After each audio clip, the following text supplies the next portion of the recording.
Hello friends, आज की कहानी है कविता का चमत्कार। लेकिन उससे पहले यदि आप मेरे चैनल पर पहली बार आए हैं तो मेरे चैनल को सब्सक्राइब जरूर कीजिएगा। कहानी पसंद आए तो उसे ज़्यादा से ज़्यादा लाइक एंड शेयर कीजिएगा। जोधपुर नगर में एक राजा राज्य करता था। वह बहुत ही दयालु तथा विद्या प्रेमी राजा था। उसके दरबार में विद्वानों का जमघट लगा रहता था। उसके दरबार में दूर दूर से विद्वान आया करते और अपनी विद्या दिखाकर उचित पुरस्कार प्राप्त किया करते थे। राजा का कविता से विशेष लगाव था। कवि लोग अपनी योग्यता के अनुसार कविता सुनाते तथा पुरस्कार प्राप्त करते। कभी कभी अयोग्य लोग भी कविता सुनाकर कुछ धन प्राप्त कर लेते थे।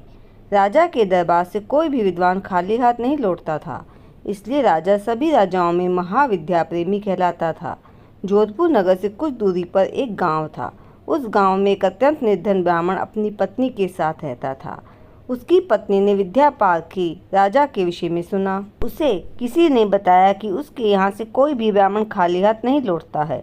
लाचार होकर एक दिन ब्राह्मण की पत्नी ने अपने पति से कहा, आप भी गुणी राजा के पास जाओ। सुना है उसके यहाँ सभी को हाथ के हाथ पुरस्कार प्राप्त हो जाता है, कोई भी निराश होकर नहीं लौटता है। लेकिन भाग्यवान वह राजा तो कविता का प्रेमी है, मैं ठहरा ब्राह्मण, मैं भला कविता कहना क्या जानूं। उसकी पत्नी उसे समझाते हुए बोली, अरे कविता करना तो सबसे आसान काम है, तू तो पागल है। कविता वही कर सकता है जिसकी जुबान पर सरस्वती विराजित हो, उसके पति ने कहा।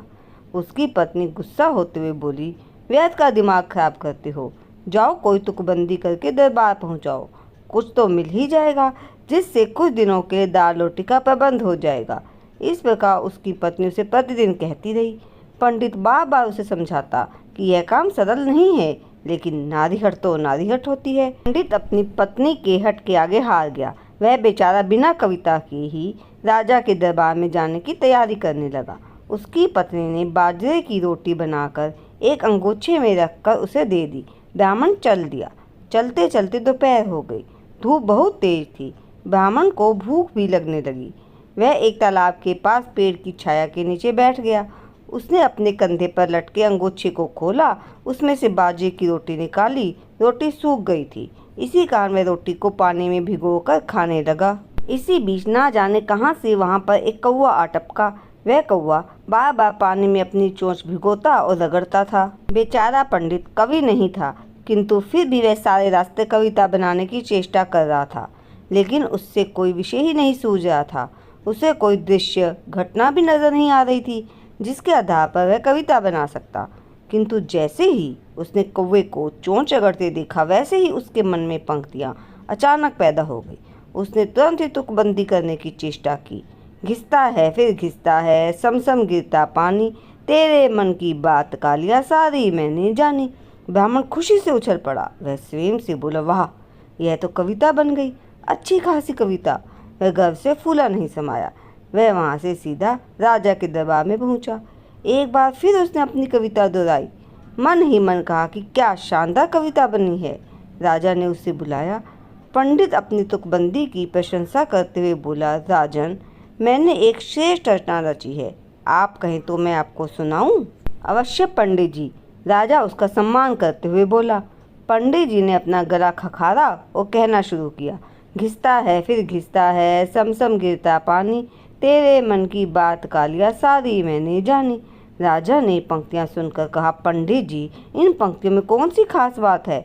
यह तो बिल्कुल अर्थहीन है। इस पर पंडित ने गुस्सा करते हुए कहा, राजन, हम जानते हैं कि आप बड़े कदरदान हैं, किंतु मुझे निराशा हुई। मेरी कविता महान है या नहीं, यह तो आपको समय ही बताएगा। राजा ने सोचा कि कहीं पंडित जी नाराज ना हो जाएं, इसलिए उन्हें कुछ धन देकर विदा कर दिया। पंडित दक्षिणा लेकर राजा को आशीर्वाद देकर चला गया। कुछ दिनों बाद उस राज्य के मंत्री की राजा की ओर से नियत खोटी हो गई। वह सोचने लगा कि क्यों न राजा को मारकर खुद राजा बन जाऊं। इसके लिए उसने अनेक प्रकार के उपाय किए, किंतु वह सफल नहीं हो सका। राजा ने अपनी सुरक्षा का खूब प्रबंध कर रखा था। मंत्री राजा को मारने की चाल पर चाल चलता, किंतु उसकी सारी चालें निष्फल हो जाती। अंत में मंत्री ने एक षड्यंत्र रचा। एक दिन राजा बैठा था। उसका नाई हमेशा की तरह राजा की दाढ़ी बनाने आया, किंतु उस दिन नाई को ना जाने क्या हो रहा था। वह राजा की दाढ़ी नहीं बना पा रहा था। उसका हाथ बार बार कांप जाता था। वह बार बार उस तिल को पानी में भिगोकर पत्थर पर उसकी धार को घिस रहा था। उससे घिस घिस की आवाज़ आ रही थी। उस घिस घिस ने राजा को पंडित की पंक्तियों का स्मरण करा दिया। राजा कहने लगा, घिसता है फिर घिसता है, समसम गिरता पानी, तेरे मन की बात कालिया सारी मैंने जानी। संयोग से उस नाई का रंग काला था। लोग उसे कालिया कहकर पुकारते थे। उसने जैसे ही पंक्तियों को सुना वह पत्ते की तरह कांपने लगा। वह पसीने से भीग गया। राजा समझ गया कि आज अवश्य ही कोई ना कोई गड़बड़ तो है। वह नाई को डांटते हुए बोला, क्या बात है, तो इस तरह काम क्यों कर रहा है, और अगर कोई भेद छुपाया है तो जिंदा जमीन में गड़वा दूंगा।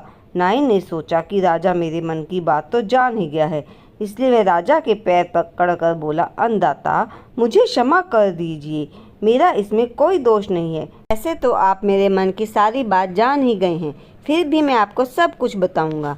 मुझे दुष्ट मंत्री ने लालच देकर कहा कि मैं आपकी हत्या कर दूं। मैं आज आपकी गर्दन पर उस्तरा चलाने ही वाला था, किंतु आप तो अंतर्यामी हैं, सब कुछ पहले ही जान गए। लेकिन अन्नदाता मैं निरपराध हूँ। राजा दुष्ट मंत्री की नीचता सुनकर आग बबूला हो गया। उसने तुरंत ही सेनापति को बुलाया और उससे कहा कि मंत्री को गिरफ्तार करके लाया जाए। मंत्री को राजा के सामने लाया गया। मंत्री ने अपना अपराध स्वीकार कर लिया। राजा ने मंत्री को फांसी पर चढ़ा दिया। अब राजा को पंडित का ध्यान आया। उसने तुरंत ही रथ भेजकर सम्मान के साथ पंडित को बुलवाया। राज्यसभा में उसका सत्कार किया, उसे बहुत सारा धन और एक बढ़िया हवेली दी। ब्राह्मण अपनी पत्नी के साथ हवेली में सुख से रहने लगा। 2 पंक्तियों की तुकबंदी से उसके दिन फिर गए। इसलिए कहा गया है दोस्तों कि दिन फिरते देर नहीं लगती।